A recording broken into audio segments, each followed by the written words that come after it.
बिस्मिल्लाहिर्रहमानिर्रहीम। अस्सलाम वालेकुम स्टूडेंट्स। हम पैथोफिजियोलॉजी BSN थर्ड सेमेस्टर पढ़ रहे हैं। फर्स्ट चैप्टर इसका हमने जो टॉपिक थी हमारी पोर्ट्रेल ऑफ एंट्री, इस पे हमारी जो पिछली लेक्चर थी वो ख़त्म थी। आज हमारे साथ कुछ थोड़े से स्लाइड रह गए हैं, इसके ये कंप्लीट करते हैं। सबसे पहला टॉपिक है आज के क्लास का, वो है इंसिडेंस और प्रिवेलेंस। ये दो टर्म्स से हमारे साथ डिज़ीज़ के लिए यूज़ होते हैं। हम कहते हैं कि इंसिडेंस ऑफ डिज़ीज़ या हम कहते हैं कि प्रिवेलेंस ऑफ डिज़ीज़। तो इंसिडेंस ऑफ डिज़ीज़ क्या है और प्रिवेलेंस ऑफ डिज़ीज़ क्या है? ये जो इंसिडेंस ऑफ डिज़ीज़ है, ये हम उस चीज़ को कहते हैं कि एक सर्टेन पीरियड में जब न्यू केसेस आ जाते हैं, एक टाइम फ्रेम इसके लिए होता है कि एक सर्टेन पीरियड ऑफ टाइम में जो न्यू केसेस आ जाते हैं उसको हम क्या कहते हैं, स्पेसिफ़िक एरिया में एक स्पेसिफ़िक पॉपुलेशन में एक ख़ास टाइम में जो न्यू केसेस आ जाते हैं उनको हम कहते हैं कि ये क्या है, ये इंसिडेंस है, इस डिज़ीज़ की इंसिडेंस है। और जो प्रिविलेंस है उसमें क्या होती है, उसमें ओल्ड केसेस और न्यू केसेस दोनों शामिल होते हैं। उसमें जो एग्जिस्टिंग केसेस होते हैं कि न्यू केसेस भी आ जाते हैं उसमें, और जो ओल्ड केसेस थे वो भी आ जाते हैं। दोनों को मिला के अगर हम एक स्पेसिफिक पॉपुलेशन का बता के कि इसमें जो प्रिवलेंस रेट है वो उसमें ओल्ड केसेस भी और न्यू केसेस भी दोनों शामिल होती है, तो दोनों को मिला के अगर हम बताएं तो वो है प्रिवलेंस। और जिसमें हम सिर्फ न्यू केसेस का बताएं तो वो है इंसिडेंस। फॉर एग्ज़ाम्पल अगर हम कहें कि जो a person who has diabetes for 10 year is a prevalent. अगर हम कहें कि 10 ईयर्स से क्या है, एक स्पेसिफिक है। फॉर एग्ज़ाम्पल अगर हम कहें कि पेशावर में 10 ईयर्स से डायबिटीज़ के जो केसेस है वो कितने केसेस है, 10 साल से कितने केसेस है, तो उसमें न्यू केसेस भी आ जाते हैं और जो पहले एग्जिस्टिंग केसेस थे वो भी आ जाते हैं। तो ये क्या है, प्रिविलेंस है। और जो इंसिडेंस है, अगर हम कहें कि पेशावर में इस महीने में जो जनवरी का महीना है, इसमें पेशावर में डायबिटीज़ के कितने नए केसेस आ गए, कितने न्यू केसेस आ गए, तो ये हमारे साथ क्या है, ये इंसिडेंस है कि पेशावर में डायबिटीज़ के इस महीने में करेंटली कितने न्यू केसेस आ गए, तो हमने इंसिडेंस का बताया। इसमें लिखा है कि in epidemiology incidence reflect the number of new cases arising in a population at risk during a specified time. Epidemiology क्या है? एपिडेमियोलॉजी मेडिसिन की एक ब्रांच है जिसमें हम डिज़ीज़ के इंसिडेंस, डिज़ीज़ की डिस्ट्रीब्यूशन और डिज़ीज़ की जो पॉसिबल कंट्रोल होती है और जितने भी फैक्टर्स होते हैं हेल्थ रिलेटिंग, जितने भी फैक्टर्स, उसके बारे में हम स्टडी करते हैं। तो एपिडेमियोलॉजी की रूह से हम किस तरह इंसिडेंस को डिफ़ाइन करते हैं कि एपिडेमियोलॉजी में ये इंसिडेंस जो है एक ऐसी चीज़ है जो कि एक पॉपुलेशन जो है स्पेसिफिक टाइम में जो पॉपुलेशन थी उसमें कितने नए केसेस आ जाते हैं, उनको जब हम शो करते हैं कि एक स्पेसिफिक टाइम में पॉपुलेशन में इतने नए केसेस आ गए, तो ये क्या है, ये इंसिडेंस ऑफ दैट केसेस है। The population at risk is considered to be person without the disease but who are at risk for developing it। अगर हम बोले कि population at risk, तो इससे क्या मुराद है?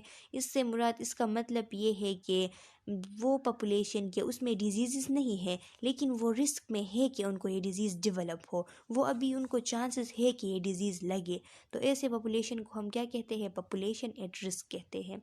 It determined by dividing the number of new cases of a disease by the population at risk। इसको हम कैसे पता करते हैं? हम डिवाइड करते हैं, जो न्यू केसेस होते हैं उनको डिवाइड करते हैं जो पॉपुलेशन की जो नंबर थी कि वो रिस्क में कितने पॉपुलेशन थे और अब न्यू केसेस कितने हैं, इनको हम अगर एक दूसरे से डिवाइड करें तो हम इसको डिटरमाइन कर सकते हैं। Population at risk for development of new disease during the same period. एक ही सेम पीरियड में न्यू केसेस कितने आ गए और वहाँ पे पॉपुलेशन जो थी वो रिस्क में कितने पॉपुलेशन थे।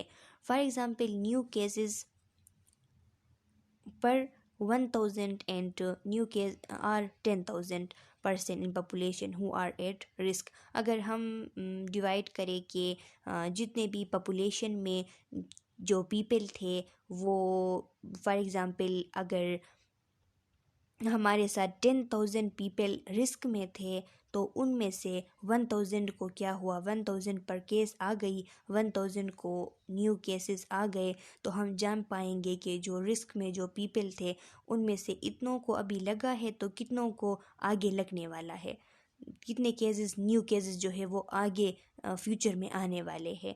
तो इस तरह की ये मालूमात इससे मिल सकती है। तो इसको हम कहते हैं इंसिडेंस। अब है प्रिविलेंस। प्रिविलेंस का मैंने बताया कि इसमें ओल्ड केसेस और न्यू केसेस दोनों आ जाते हैं। अगर हम फॉर एग्ज़ाम्पल कहें कि इस महीने में पेशावर में कोरोना के पिछले 2 सालों से कोविड के कितने केसेस है पेशावर में, तो पिछले 2 सालों से कोविड के जितने केसेस हैं उसमें अभी करेंटली न्यू भी आते हैं और ओल्ड जितने थे वो भी आते हैं। तो ये दोनों मिला के क्या होते हैं, इनको हम प्रिविलेंस कहते हैं। In epidemiology, the prevalence of a disease in a statistical population is defined as the total number of cases of risk factor in the population at the given time, or total number of cases in the population divided by the number of individual in the population। इसको हम इस तरह कह सकते हैं कि एक specific population में कितने पॉपुलेशन जो है उनको डिजीज़ है। मतलब कि हम इसमें ऐसा करते हैं कि जो टोटल नंबर ऑफ़ केसेस है पॉपुलेशन में उसको डिवाइड करते हैं जो टोटल नंबर ऑफ़ इंडिविजुअल है पॉपुलेशन में, कि अगर इसमें स्पेसिफिक पॉपुलेशन को लिया जाता है, पेशावर के अंदर अगर 5 लाख लोग हैं तो उन 5 लाख लोगों में कितने लोगों को वो कितने लोगों में कोविड पाई गई है। तो ये क्या है, ये प्रिविलेंस है। उसमें न्यू केसेस भी है और उसमें ओल्ड केसेस भी है कि पेशावर में 5 लाख पीपल है और 5 लाख में कितने लाख को या कितने थाउजेंड को कोविड हुई है। तो ये हमने क्या किया, डिजीज़ की प्रिविलेंस मालूम की। It is used as an estimate of how common a disease is. ये किस लिए यूज़ होता है, ये जानने के लिए यूज़ होता है कि एक डिज़ीज़ कितना कॉमन है पॉपुलेशन में, एक सर्टेन पीरियड ऑफ टाइम में, एक ख़ास वक्त में, एक ख़ास पॉपुलेशन में जो डिज़ीज़ है वो कितना कॉमन है, इसको मालूम करने के लिए हम उसकी प्रिवलेंस मालूम करते हैं। इसके बाद हमारे साथ लेवल ऑफ प्रिवेंशन है। हमारे साथ लेवल ऑफ प्रिवेंशन जो है वो 3 type of level of prevention है। फर्स्ट प्राइमरी प्रिवेंशन है, सेकंड सेकेंडरी प्रिवेंशन है और थर्ड टर्शियरी प्रिवेंशन है। प्राइमरी प्रिवेंशन हम उसे कहते हैं कि डिज़ीज़ लगने से पहले इनिशियली डिज़ीज़ को रोकने के लिए, उसको प्रिवेंट करने के लिए जो हम काम करते हैं कि डिज़ीज़ हमको लगे ही ना, आए ही ना। जैसे कि हम वैक्सीन लगाते हैं कि इस वैक्सीन से ये वैक्सीन जो है वो डिज़ीज़ को रोकेगा, वो हमें पैदा ही नहीं होगी। तो इसको हम कहेंगे प्राइमरी प्रिवेंशन। और जब डिज़ीज़ आ जाती है बंदे के अंदर तो वो डिज़ीज़ आने के बाद उसको एर्ली डायग्नोस करके जल्दी से उसकी ट्रीटमेंट स्टार्ट करना, इसको हम कहते हैं सेकेंडरी प्रिवेंशन। और टर्शियरी प्रिवेंशन, डिज़ीज़ अभी प्रोग्रेस हो गई है, डिज़ीज़ की पैथोजेनेसिस हो गई है, लेकिन डिसेबिलिटी से बचाना और रिहेबिलिटेशन करने की कोशिश करना, इसको कहते हैं टर्शियरी प्रिवेंशन। प्राइमरी प्रिवेंशन क्या है, इससे पढ़ते हैं। Primary prevention is directed eight keeping disease from occurring by removing all risk factor. Primary prevention किसे कहते हैं, इसमें हम ऐसा करते हैं कि डिज़ीज़ को अकर होने से ही रोकते हैं, तमाम रिस्क फैक्टर को ख़त्म करते हैं और डिज़ीज़ को अकर होने से रोकते हैं। Example of primary prevention include the administration of folic acid to pregnant women and women who may become pregnant to prevent foetal neural tube defect. इसकी एग्ज़ाम्पल क्या है, एग्ज़ाम्पल ये है कि एक प्रेगनेंसी जब कंफर्म हो जाती है, जैसे ही प्रेगनेंसी कंफर्म हो जाती है या एक वुमेन से एक्सपेक्ट किया जाता है कि वो प्रेग्नेंट होने वाली है, तो उसको क्या दिया जाता है, जो फोलिक एसिड है इसके सप्लीमेंट्स दिए जाते हैं। वो किस लिए दिए जाते हैं, ताकि उसका जो बच्चा उसमें ग्रो करने वाला है वो बच्चा न्यूरल ट्यूब डिफेक्ट से बचे। न्यूरल ट्यूब डिफेक्ट जैसा कि स्पाइना बिफिडा हो गए, मेनिंजियोमायोसिल हो गया, ये क्या होते हैं, फोलिक एसिड की कमी की वजह से ये बच्चे में पैदा हो जाती है। तो इनको प्रिवेंट करने के लिए, इनको अकर होने से रोकने के लिए हम जो ही प्रेगनेंसी कंफर्म हो जाती है तो उसको फोलिक एसिड सप्लीमेंट प्रोवाइड करते हैं। तो ये क्या हुई, ये प्राइमरी प्रिवेंशन हुई। ये एक एग्जाम्पल थी। दूसरी एग्जाम्पल है giving immunisation to children to prevent communicable disease. Children को क्या करते हैं, इम्यूनाइजेशन करते हैं। इम्यूनाइजेशन मीन्स के वैक्सीनेशन करते हैं, उसके इम्यून सिस्टम को मजबूत बनाते हैं। किस लिए, जो कम्युनिकेबल डिजीज़ होती है, कम्युनिकेबल डिजीज़ मतलब फैलने वाली जो डिजीज़ होती है, एक से दूसरे को, दूसरे से तीसरे को लगने वाली जो डिजीज़ होती है, इनसे बचने के लिए बच्चों की क्या की जाती है, उनको वैक्सीन लगाए जाते हैं, उसकी इम्यूनाइजेशन की जाती है कि इन डिजीज़ को ओकर होने से ही बचाए। तो इसको हम कहेंगे primary prevention. And counselling people to adopt healthy lifestyle as a mean of preventing heart disease. अगर हम हार्ट डिजीज़ को प्रिवेंट करने के लिए जो लोग हैं, पीपल है, उनको ये काउंसल करे, मशवरा दे कि वो हेल्दी लाइफ स्टाइल अडॉप्ट करे ताकि ये डिज़ीज़ अकर ही ना हो। तो ये क्या है, प्राइमरी प्रिवेंशन है। सेकेंडरी प्रिवेंशन क्या है, secondary prevention detect disease early when it is still asymptomatic and treatment may can affect a cure or stop it from progressing. Secondary prevention वो प्रिवेंशन है कि डिजीज़ को जल्दी डिटेक्ट की जाए, इसके सिम्टम ही पैदा होने से पहले इसको डिटेक्ट की जाए और इसके ट्रीटमेंट स्टार्ट की जाए ताकि इसको केयर मिले और ये प्रोग्रेस होने से बच सके, इसकी प्रोग्रेशन को स्टॉप किया जाए। तो इसे हम कहेंगे secondary prevention. Screening include history taking. इसके लिए क्या क्या करते हैं, स्क्रीनिंग करते हैं। स्क्रीनिंग में क्या क्या आती है, हिस्ट्री टेकिंग आती है कि उस पर्सन से क्या, asking if a person smokes. हम पूछेंगे, अगर बंदा स्मोकर है तो हम पूछेंगे कि क्या मतलब उसे हिस्ट्री लेंगे उसके बारे में कि स्मोक वो कब से कर रहा है, किस तरह कर रहा है।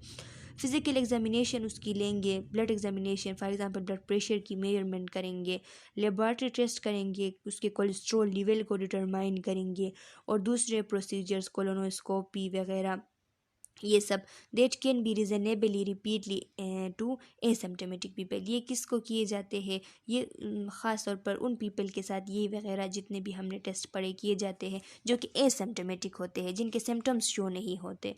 तो सेकेंडरी प्रिवेंशन का मकसद ये है कि उसके सिम्टम्स शो होने से पहले डिजीज़ को डिटेक्ट की जाए और उसको ट्रीटमेंट मेयर की जाए। जब उसकी थेरापेटिक मेजरमेंट इस टाइम की जाएगी तो उसकी डिजीज़ की प्रोग्रेशन होने से बच सकेगी। तो इसको हम सेकेंडरी प्रिवेंशन बोलेंगे। Most secondary prevention is done in clinical setting. Secondary prevention कहाँ होती है, क्लिनिक में होती है, क्लिनिकल सेटिंग में होती है।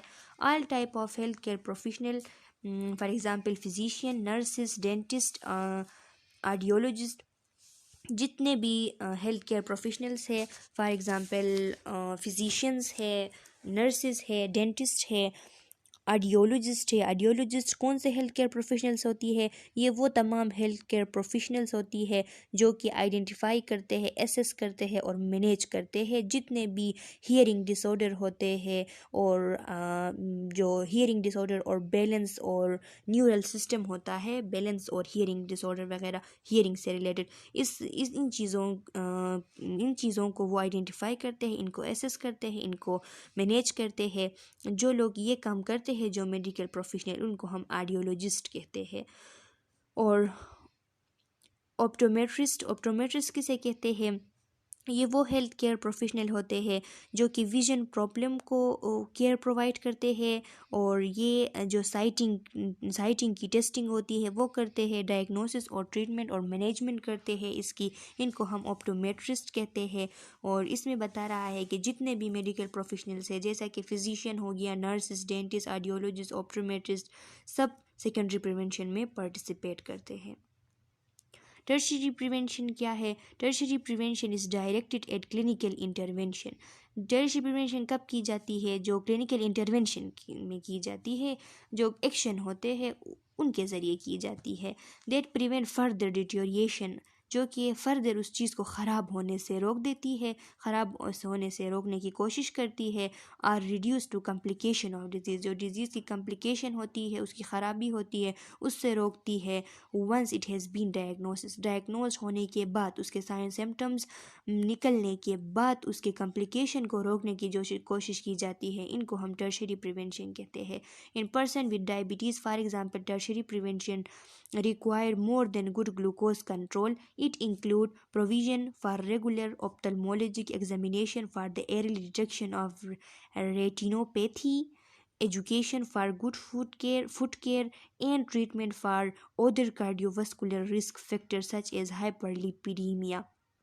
फॉर एग्ज़ाम्पल, हमारे साथ डायबिटीज़ की पेशेंट है, वो डायबिटीज़ उसकी डायग्नोज हो गई है। टर्शरी प्रिवेंशन में हम क्या करेंगे, सिर्फ उसको गुड ग्लूकोज कंट्रोल का हम नहीं कहेंगे कि बस ग्लूकोज को कंट्रोल करो। उसके लिए क्या करेंगे, उसके लिए पहले से ही ऑप्थेल्मोलॉजिक एग्जामिनेशन करेंगे उसके आइज़ को, क्योंकि डायबिटीज़ की वजह से आइज़ की साइटनेस ख़राब हो जाती है, रेटिनोपैथी हो जाती है, रेटिना की फंक्शन ख़त्म हो जाती है।